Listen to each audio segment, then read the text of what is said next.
What's good? It's Woog. Please like the video, subscribe to the channel if you are into the fight talk. We've got Anthony Joshua, 24 wins and 1 loss, defending his heavyweight, WBA, IBF, and WBO belts against Oleksandr Usyk, 18 wins, 0 losses. Now, Usyk has been pretty much waiting as a mandatory challenger for Anthony Joshua's WBO belt for some time, but they were trying to make AJ, Anthony Joshua, versus Tyson Fury for all 4 of the major heavyweight belts. But since Deontay Wilder activated a clause, a rematch clause, that pretty much triggered a Tyson Fury versus Deontay Wilder 3 showdown. So the WBO basically stepped up and said, well, in the meantime, AJ, you've got to defend your WBO belt against your mandatory Oleksandr Usyk. Now, Usyk is a former undisputed, meaning holding all 4 belts, Cruiserweight champion. He's only had 2 fights at heavyweight. First against the long-in-the-tooth, inactive journeyman, Chaz Witherspoon, and then against Derek Chisora, who pretty much gives just about anybody a difficult, tough fight, which it was for Usyk, but we're going to get to that. Now, Oleksandr Usyk is a former Olympic gold medalist, as is Anthony Joshua. We've got a gold medalist versus gold medalist here. In fact, they both participated in the 2012 Olympic Games in London and both came out with the gold. Usyk was competing in the heavyweight division and Joshua won it in the super heavyweight division. Now, Anthony Joshua, you know, when I first started seeing him, this was probably around 2015 when he was fighting like 4 or 5 times a year, just knocking people out. He had one of those knockout streaks like Deontay Wilder for much of his early career. In fact, it wasn't until his 21st fight that Joseph Parker, then WBO heavyweight champ, took him the distance. So he was at one point, he being AJ, 20-0 with 20 knockouts. And when I first saw him in 2015, you know, I was thinking, look, I don't care if he's an Olympic gold medalist. There's no way that this guy with all of this musculature and these, you know, almost model-esque good looks is also the baddest savage on the planet. I just wasn't buying it. I was just thinking it's gonna, you know, there's gonna come a time where somebody's gonna pull his card and basically expose him. Because I was thinking, although Anthony Joshua does have an incredible knockout punch with both hands, unlike Deontay Wilder, who just throws the hard straight right, Anthony Joshua, it turns out, can knock you out with the straight right, with the left hook, an uppercut, or he can shorten his straight right hand like he did against Alexander Povetkin. But, you know, when I first saw him flashing all of this punching power, I just didn't think that he was going to be the most skilled technician to go along with that. And, you know, I still feel like I'm partially right in that assessment, but what I think has been overlooked in recent years is Anthony Joshua's improved jab and all-around boxing ability. So if we rewind to 2015, when he fought Dillian Whyte and knocked him out in the 7th round after Dillian Whyte gave him a difficult time early in the fight, he ended up like hurting his shoulder and Anthony Joshua turned the tide, knocked him out. His next fight, his being AJ's, was against Charles Martin for the IBF heavyweight title, and AJ delivered a 2nd round knockout against previously undefeated Charles Martin. That was AJ's first championship win. And then he went on to knock out Dominic Breazeale and Eric Molina in the 7th and 3rd rounds. And then he has a super showdown against longtime heavyweight champion, several-time unified champion, Vladimir Klitschko, in Vladimir Klitschko's only fight and first fight since losing his belts to Tyson Fury. Klitschko basically disappeared for a year and a half, comes back to fight the young, rising champion, newly crowned champion, Anthony Joshua. Plus, in this Joshua versus, you know, nearly 40-year-old legend, Vladimir Klitschko, in this showdown, the WBA also put their title up for grabs. So you've got the IBF title on the line, which belongs to AJ at this point, along with a vacant WBA belt. And this one ended up being a sensational fight. They traded knockdowns. They both had to claw their way back into the fight, and this resulted in a Anthony Joshua 11th round TKO. Vladimir Klitschko has not returned to the ring since. I do think, I'm just going to put this out there, that if they were both in their prime, I've got to favor Vladimir Klitschko for a number of reasons. But after beating Vladimir Klitschko, which was truly Anthony Joshua's, crowning achievement, he beats Carlos Takam in what should have been the first fight that took Anthony Joshua the distance. It was kind of an ill-advised wave off the fight. 10th round TKO victory for Anthony Joshua, but Takam was game. Like, this was, in my opinion, a premature, stoppage, even though Takam didn't really have a path to victory. His only victory would have been a moral victory, which how moral is it if you're kind of getting the hell beat out of you? But he wasn't on the verge of being stopped or anything, just like I kind of think that Carlos Takam versus Joe Joyce recently should have continued. I thought that was twice that they called the fight off a little early for Takam, but Anthony Joshua knocks him out in the 10th and then takes on Joseph Parker, who won the WBO belt in a very close fight against Andy Ruiz. That's how Joseph Parker was crowned a champion. So now Anthony Joshua versus Joseph Parker. 3 of the 4 belts are on the line here. The only belt that's not on the line is Deontay Wilder's WBC belt. And this ends up being a pretty odd fight. Joseph Parker did indeed go the distance, and this was a unanimous decision win for Anthony Joshua. But I thought the refereeing in this one was a little funny. If you go back and watch this, I hadn't ever seen the referee prior to this fight, and I don't think I've seen him since. They didn't allow for much infighting. They kept breaking them up, kept doing too much talking to both fighters, bringing them together and talking some more. It was just a really weird fight to where, when the ref's talking to both Joseph Parker and Anthony Joshua, they're both kind of smiling awkwardly like, this is weird, let us continue. But it wasn't the most emphatic win for Anthony Joshua. It didn't answer the questions. It didn't, to me, truly established that Anthony Joshua was the better fighter than Joseph Parker. Joseph Parker fought him, in my opinion, a nearly even fight, which, Joseph Parker kind of fights everybody nearly even, right? Whether you're talking recently against Junior Fa, or even more recently against Derek Chisora, or, when he won the title against Andy Ruiz, or even before that against Carlos Takam, Joseph Parker seems to have one close fight after another, and this fight against AJ was no different. Well, except for that he wasn't awarded a win, but a loss in this one. So after beating Joseph Parker, Anthony Joshua takes on Oleksandr Povetkin. And I was super fired up for this one because Oleksandr Povetkin, a former Olympic gold medalist himself, multiple time title challenger, and a former lesser heavyweight belt holder when he beat Ruslan Chagayev. So Oleksandr Povetkin is about as credentialed and good a heavyweight fighter at this time as they come, even though Povetkin was in his late 30s by this point, 2018 we're talking. And at this time, Povetkin's only loss was a decision loss against, again, the king of the decade, pretty much, Vladimir Klitschko, beat him via decision. So I thought Povetkin was doing really well in the early rounds against AJ, bloodied his nose. Povetkin's got a very devastating right hand. He'll dip his head and come over the top with a mean right hand. And he was touching AJ up a good amount in those early rounds. AJ looked like he, was watery-eyed, bloody nose, and he was just dug in, really trying to figure out this puzzle. Because, again, Povetkin is a tough customer, and he's got a kind of what online boxing analyst Richard Dwyer considers an ambush style. So Anthony Joshua shortens up the right hand and he starts catching Povetkin as Povetkin tries to jump into the pocket, ends up stopping Povetkin. TKO win in the 7th round.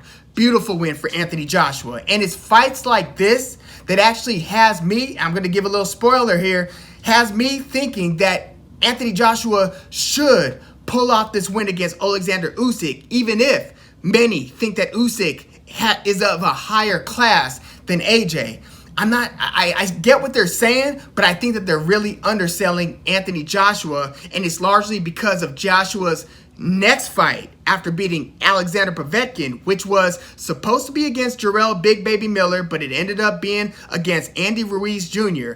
Late replacement after Jarrell Big Baby Miller tested positive for one of several times for PEDs.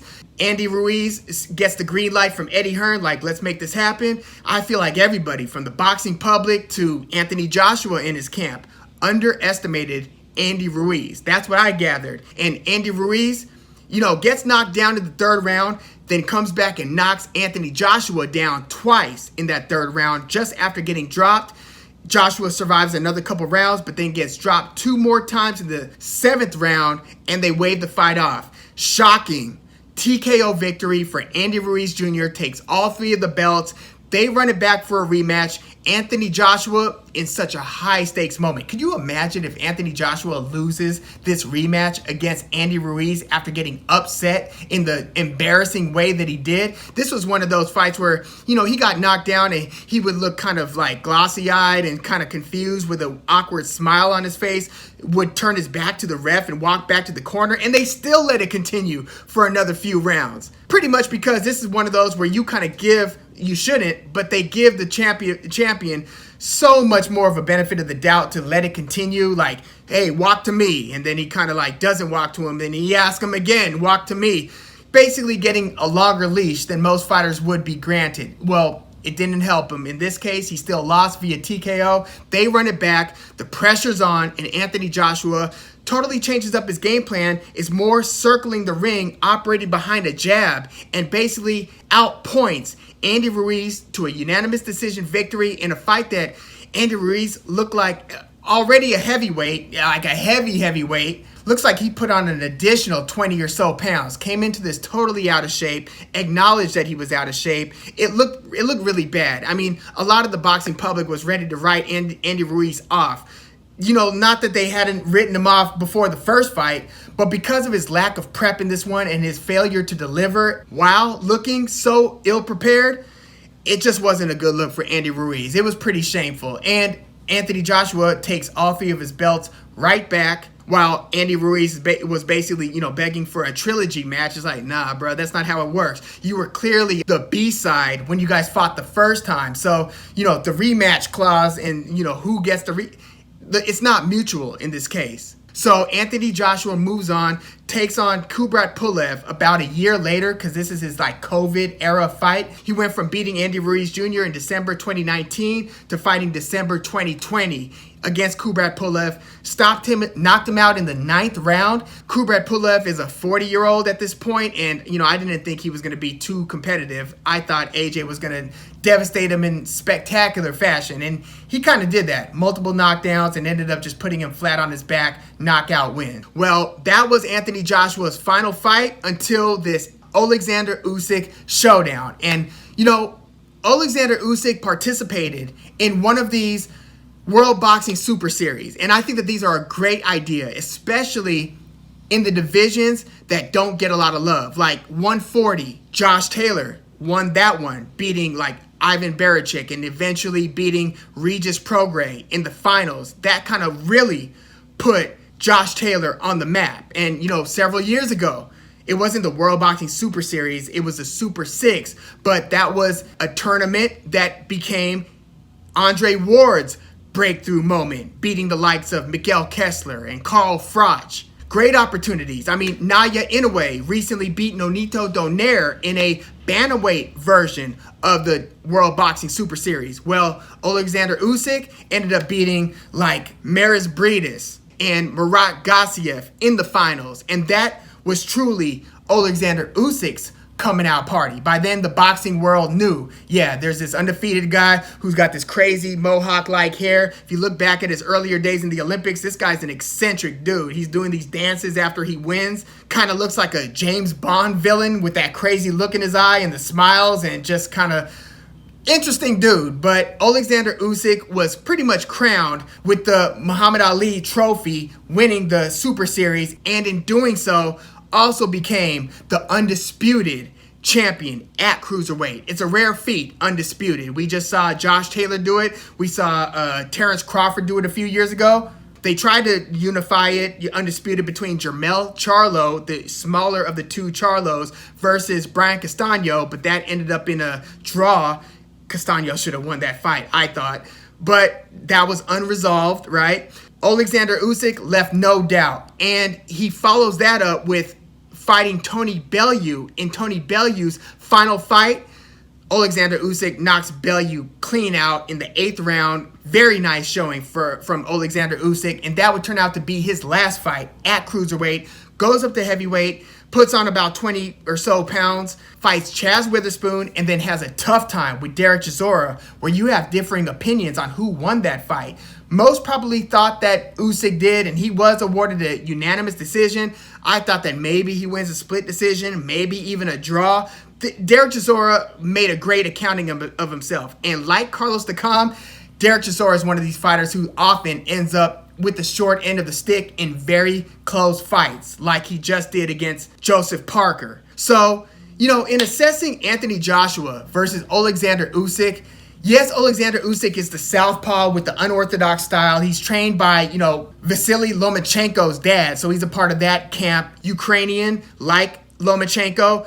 And he just has this reputation of just being the ultimate sweet science fighter. You see his footwork, the way that he was working in the Cruiserweight division, the way that he was moving around the ring, and the feints that he would use to kind of expose and open the fighter up to clean shots.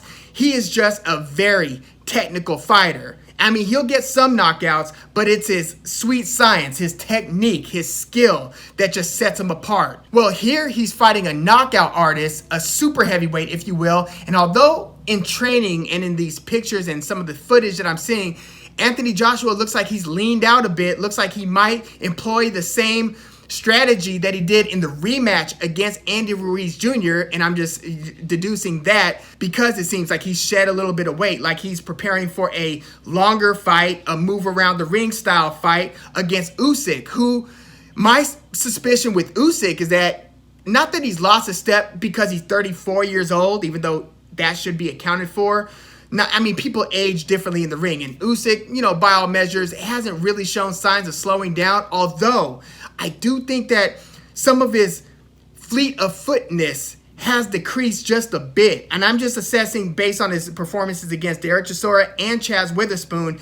It doesn't seem like he's, quite as quick as he was when he was fighting Marco Huck or Michael Hunter. And another thing about Oleksandr Usyk, although, I do think he's maybe slowed down a half a step, which could be a big deal against somebody like Anthony Joshua, where there just isn't much of a margin for error. So even if you can somewhat out-sweet science Joshua only needs to be right once or a few times, compared to Usyk basically has to keep swimming without getting wet. Yes, there is a chance that, Anthony Joshua could look like a deer in headlights like he did when he really got hurt against Andy Ruiz and won't know how to defend himself or, tie up or survive in those moments where he really needs to, even though we have seen him survive tough times against Vladimir Klitschko. And I would say survive tough times against Alexander Povetkin. I don't think that Oleksandr Usyk is going to have the capacity to stop Anthony Joshua. I think that he could win rounds against Anthony Joshua,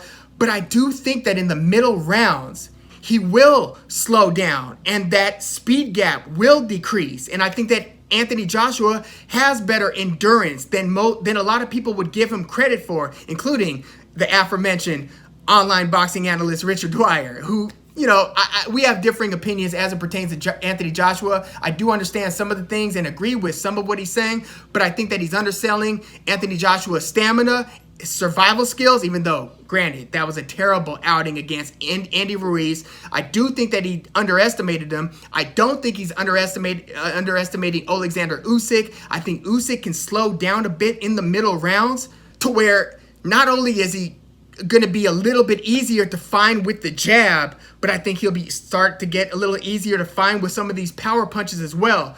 Now, it should be noted about Oleksandr Usyk, and this kind of describes how great his background is. He has handed Michael Hunter his first and to this date only loss. He has handed Maris Briedis his first and to this date only loss. He has done the same with Murat Gassiev, one loss, and it's to Oleksandr Usyk. And at the time Usyk fought Krzysztof Glowacki, he had given Glowacki his first and for a long time only loss. Glowacki recently lost to Okoli, but for a long time it was only Oleksandr Usyk who beat Glowacki. So think about that. Giving at least 4 good, very good fighters their first and for a long time only loss, there are not too many fighters that could say that are taking that many O's from this many fighters loss column. Very, very impressive track record for Oleksandr Usyk. It just happens to have gone under the radar because, again, this is the cruiserweight division we're talking. But in this heavyweight championship fight, again, I think that Usyk's going to give AJ some problems early. He's going to be tough to find, tough to figure out. AJ's a pretty slow starter to begin with, but I do think that he's got a rapidly improving jab. Very good jab at this point. Like, it wasn't always that way. He did look a little bit robotic, and I'm not saying that Andy Ruiz has the footwork of Oleksandr Usyk. So, you know, AJ's move around and operate behind the jab style might not work as well against Usyk as it did against Ruiz. But again, Usyk was 200 pounds when he was fighting at cruiser, and maybe he was having to sweat a lot to get down to 200.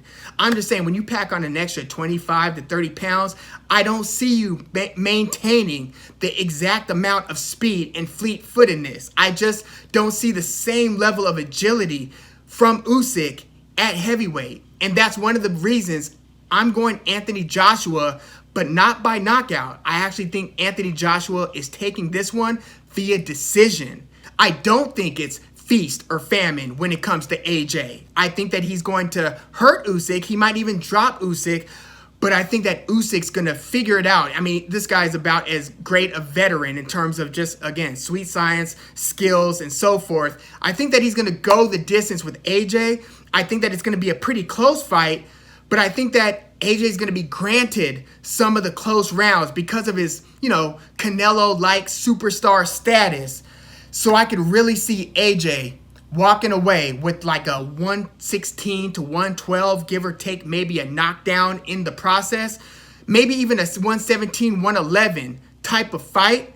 I don't think Usyk, to my eyes, is going to fight quite an even fight. I think it's going to be close, but I think it's going to be more like 117, 111, 116 to 112 win for Anthony Joshua. Again, I think that we're sleeping on his developing and improving sweet science skills. I'm not saying that you start trying new tricks against somebody as good as Oleksandr Usyk, but I do think that the jab and ring generalship has kind of become more second nature for Anthony Joshua than it used to be. I think he's a lot better than he was when he was fighting Dillian Whyte and Eric Molina back in 2015, 2016. And I don't think that Oleksandr Usyk is quite as special as he was when he was 31, 30 years old at 34 years old. You know, when he finds those and unlocks the doors and finds his openings, because he is going to be awkward. There are a lot of things that Oleksandr Usyk does so well in terms of changing levels,